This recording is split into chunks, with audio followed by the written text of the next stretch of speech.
गर्मी में 3 अमीर बहू की एक घर में रसोई।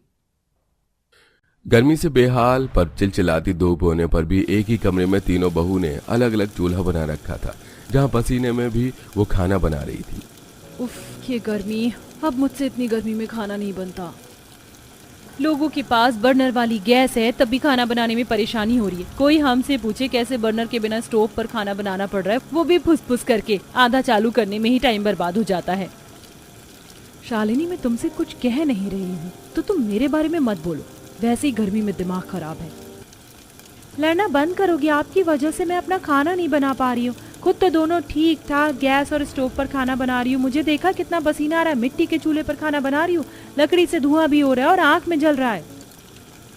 आंखें जल रही हैं? अरे तुम तो ठीक से सोने भी नहीं देती। जब से शादी करके आई हो पहले सब कुछ ठीक था, मैं और जेठानी जी आराम से रह रहे थे, लेकिन तुमने आकर सब बर्बाद कर दिया। मेरे आने से पहले आप लोग बहुत अमीर थे, महल ससुराल में रहते थे ना। जाने मैंने यहाँ आकर कितनी जगह ले ली, जिससे आप लोगों की सुख शांति खत्म हो गई। अरे मुझसे इस तरीके से बात करने की जरूरत नहीं है। बोलिए मत कि मैं भी अमीर घर से आई हूँ। तुम आई हो तो हम भी अमीर घर से आए हैं, बस मजबूरी है यहाँ रहने की। हाँ तो कौन आपको मजबूर कर रहा है? चले जाओ ना कहीं। अरे सुलोचना, देखो क्या हो रहा है, कैसे ये तीनों बहू लड़े जा रही हैं। वैसे ही घर में इतनी गर्मी हो रखी है, पंखा नहीं है, कूलर नहीं है, और ये तीनों अलग अलग चूल्हे पर खाना बनाकर इस घर को और भट्टी बनाने में तुली हुई है। अजी क्या समझाऊं मैं, इन तीनों की शादी को 15 दिन हुए, लेकिन जीना हराम करके रखा हुआ है। अच्छा, एक तो मैं आप लोगों के बारे में सोच रही हूँ, आपको खाना बनाकर खिलाना चाहती हूँ, और आप लोग मुझे भी लपेट रहे हैं। हाँ तो तुम तीनों ने कोई भारत रत्न पुरस्कार जीतने का कोई काम नहीं किया? शर्म तो आती नहीं है? 3 बहू घर में 3 अलग चूल्हे से हम 3-4 लोगों के लिए इतना डबल ट्रिपल खाना बना रही हो। कितना राशन बर्बाद हो रहा है, कितनी गर्मी हो रही है, तुम लोगों को नहीं दिख रहा? आप सही बोलती हो माँ, ये सच में बेशर्म है। ऊपर से तीनों अमीर घर से होने के बावजूद भी दहेज का एक सामान नहीं लाई। अरे कम से कम दहेज का सामान लाती तो इस घर में थोड़ा काम तो आता। ऐसे गर्मी में मर नहीं रहे होते। बस करो भारती, बहुत बोल रही हो तुम। एटलीस्ट सच बोला मैंने। बस करो तुम सब, इतनी गर्मी में लड़ने की हिम्मत कहाँ से आती है? बहू, तुम तीनों में से कोई खाना दे रहा है तो दे दो। हाँ हाँ बाबूजी, खाना बन गया है, मैं लेकर आती हूँ। नहीं बाबूजी, मैं लेकर आती हूँ। तीनों बहू फटाफट खाना परोस कर सास ससुर के सामने रख देती हैं और खाना खिलाने के लिए लड़ रही होती हैं। पापा जी मेरा बना खाना खाएंगे, तुम दोनों अपना खाना हटा लो। नहीं आप हटाओ। अरे बस करो तुम तीनों का ही थोड़ा थोड़ा खाना खा लेता हूँ। सुलोचना, तुम मेरे साथ बैठकर खाना खा लो, ज्यादा खाना है। जी हाथ मुंह धोकर आती हूँ, गर्मी के मारे मेरे से खाना नहीं खाया जाएगा। सुलोचना हाथ मुंह धोने चली जाती है तो हैंडपंप में आई गर्म पानी से उसका हाथ जल जाता है। फिर वो घर में आकर घड़ा का पानी चेहरे पर डालती है। हाँ बाप रे बाप, मर गई मैं तो। बाहर कितना गर्म पानी आ रहा है, जमीन का भी हैंडपंप से। काश हमारे पास फ्रिज होता, घर में टंकी होती, कुछ पैसे होते, लेकिन घर की गरीबी तो देखो, खत्म नहीं होती है। ऊपर से घर में 3-3 बहू होने के बाद भी कुछ भी अच्छा नहीं हो रहा, बस सुबह शाम कलेशबाजी। माँ जी आप घूम फिर कर हमारे ऊपर ही क्यों आ जाती हैं? खैर, अब आपको ठीक लग रहा है तो खाना खा लीजिए। हाँ खा रही हूँ। फिर सब खाना खा लेते हैं। रात को पति आ जाते हैं, सोने में फिर से कठिनाई होती है। अरे बहुत गर्मी लग रही है, ऊपर मच्छर भी हो रहे हैं। नैतिक, तुम थोड़ा उधर हो जाओ, और भाभी आप भी खिसक जाओ। अरे मैं आगे कहाँ जाऊँ, आगे दीवार है, वैसी हवा नहीं आ रही। एक ही घर में पंखा है, मरा मरा ऐसे चलता है। मुझे नहीं पता नैतिक, तुमसे शादी करने के बाद मैं गरीब घर में आ जाऊंगी। यहाँ तो कूलर भी नहीं है, इसी की क्या ही बात करें। भैया भाभी वैसे ही बहुत गर्मी है, आप लोग सो जाओ। रात को भी आप सबको चैन नहीं है। जैसे तैसे सब सो जाते हैं। अगले दिन घर में पड़ोसन सुलेखा अपने पति के साथ अपने बेटे की शादी का कार्ड देने आती है। तब अरे सुलेखा बहन, राजीव भाई आइए बैठिए। कैसे आना हुआ? बहू जरा 2 कप चाय बना कर लाना। अरे हमारे बेटे की शादी, इसलिए आपको कार्ड देने आए हैं। अच्छा अच्छा, बधाई हो। अच्छा, बधाई हो। सास की बात सुन तीनों बहू अलग अलग चूल्हे पर चाय बनाकर लाती हैं तो ये देख पड़ोसन मजाक उड़ाती है। ये क्या सुलोचना, तेरे घर में थोड़े ही दिन पहले 3 बहू शादी करके आई हैं। तूने कुछ ना बताया, ना शादी में बुलाया, और हमने पूछा भी नहीं। लेकिन यहाँ तो 3-3 चूल्हे पर अभी से ही खाना बन रहा है। क्या बंटवारा हो गया या बन नहीं रही है इनमें? वही तो बताओ सुरेश भाई, आप ही कह दो। राजीव भाई, घर का मामला है, मैं अभी आपसे कुछ नहीं कहना चाहता। अभी तीनों बहू चाय लेकर कहती हैं। ये लीजिए चाय पीजिए। नहीं, आप मेरे हाथ की बनी चाय लीजिए। नहीं नहीं, आप इन दोनों की नहीं, मेरे हाथ की बनी चाय लीजिए, आपको अच्छा लगेगा, इसमें नमकीन भी है। देखा सुलोचना, तेरे घर का हाल। अब बता हम किसके हाथ की चाय पिए भाई, हम तो चल रहे हैं, ये चाय तुम अकेले पी लेना। वैसे भी इतनी गर्मी में हम चाय नहीं पी सकते।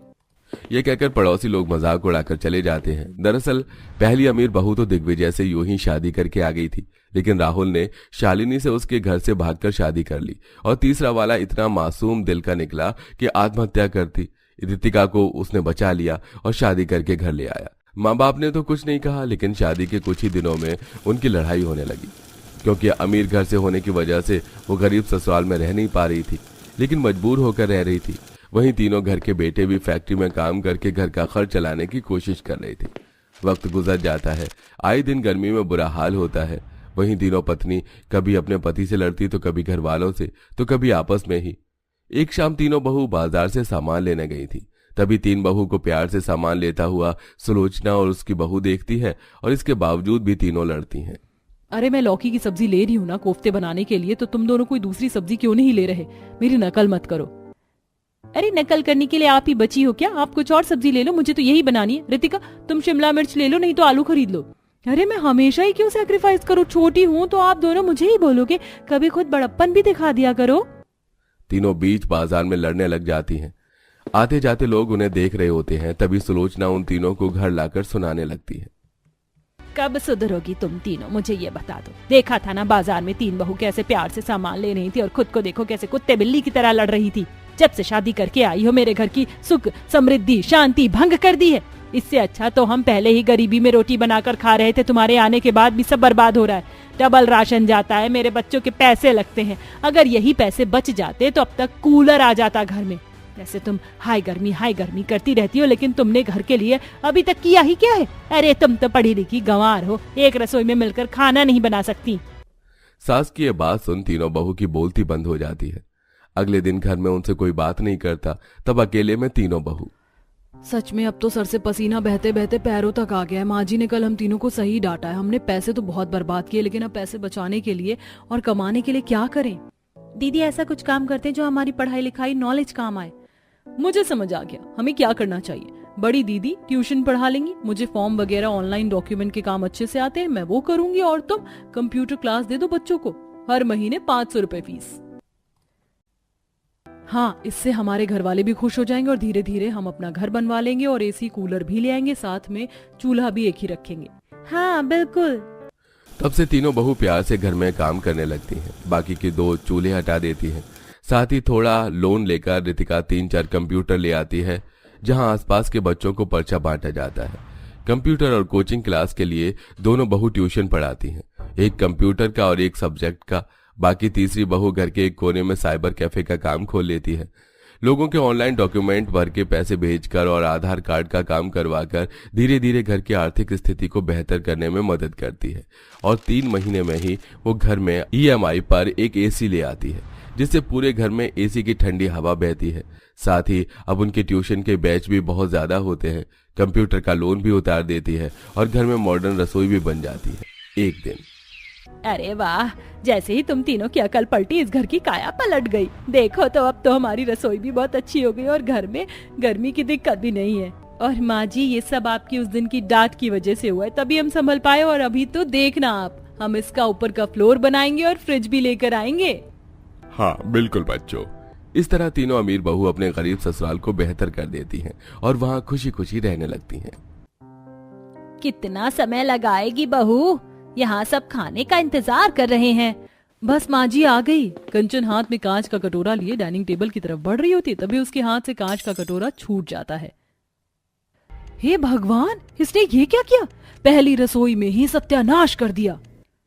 अब तो माँ जी के तांडव से कंचन को कोई नहीं बचा सकता। देखा नहीं था कल कैसे दीदी को एक गिलास पलटने पर सुना रही थी, जबकि वो टूटा भी नहीं था।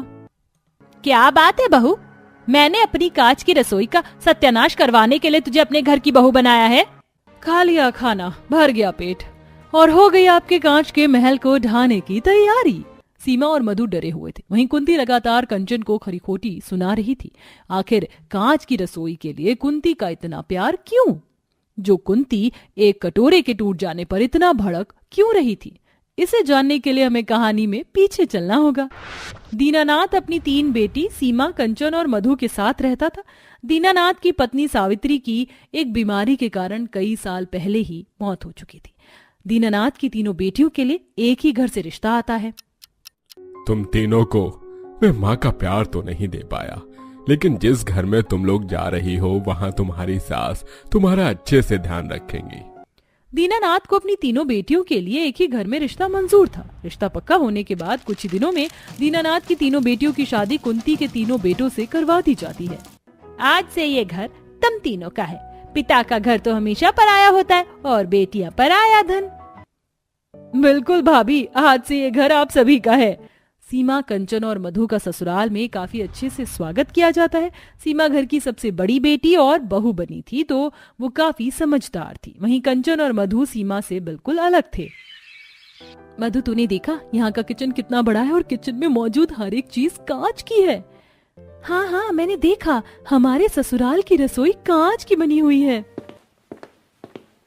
अब से हमें इस किचन में खाना पीना बनाना है तो थोड़ा सावधानी से। कांच की रसोई काफी कीमती लग रही है और कांच के बर्तन भी महंगे हैं। हाँ हाँ दीदी, हमें पता है, घर पर तो बड़ी होने का फायदा उठाया ही है आपने। यहाँ भी जेठानी बनकर बस हुक्म चला रही हो। अपनी छोटी बहन कंचन की बात सुनकर सीमा उसकी बातों को नजरअंदाज करती है। तभी कमरे में कुंती का आना होता है। मैं तुम तीनों से ये कहने आई हूँ कि कल से तुम्हारी पहली रसोई की रस्म शुरू होगी। तो पहले दिन पहली बहू, दूसरे दिन दूसरी और तीसरे दिन तीसरी बहू रसोई की रस्म पूरी करेगी। जी माँ जी, जैसा आप कहें।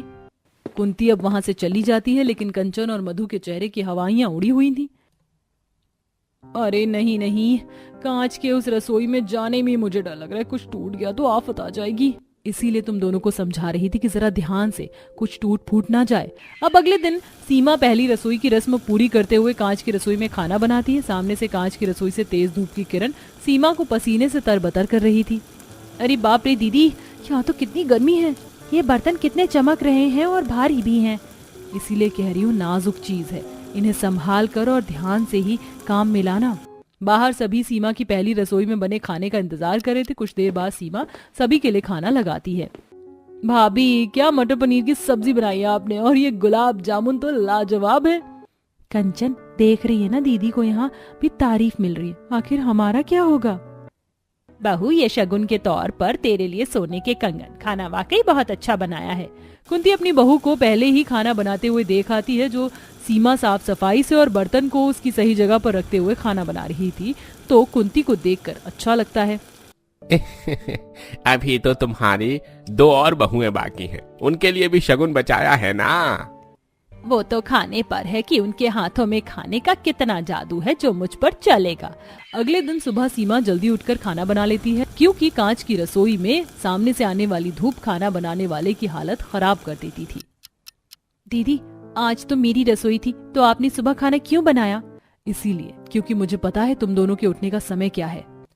तभी वहाँ मधु आती है और वो पानी का ग्लास लेकर पानी भरकर जैसे ही पानी पीने लगती है, उसके हाथ से पानी का ग्लास गिर जाता है। सत्यानाश हो इस ग्लास का। आज तुम लोगों को घर में आए दूसरा दिन हुआ है, कर दिया सत्यानाश मेरी कांच की रसोई का। लेकिन माँ जी, ये ग्लास दीदी से गिरा है। बड़ी बहू, कल तुझे मैंने बहुत सावधानी से और अच्छे से काम करते हुए देखा, लेकिन ये लापरवाही अच्छी नहीं। समझा रही हूँ, समझ ले। मधु और कंचन कुंती के चले जाने के बाद खुश होते हैं, लेकिन सीमा कोई जवाब नहीं देती। अब देर शाम कंचन अपनी पहली रसोई की रस्म पूरी करती है।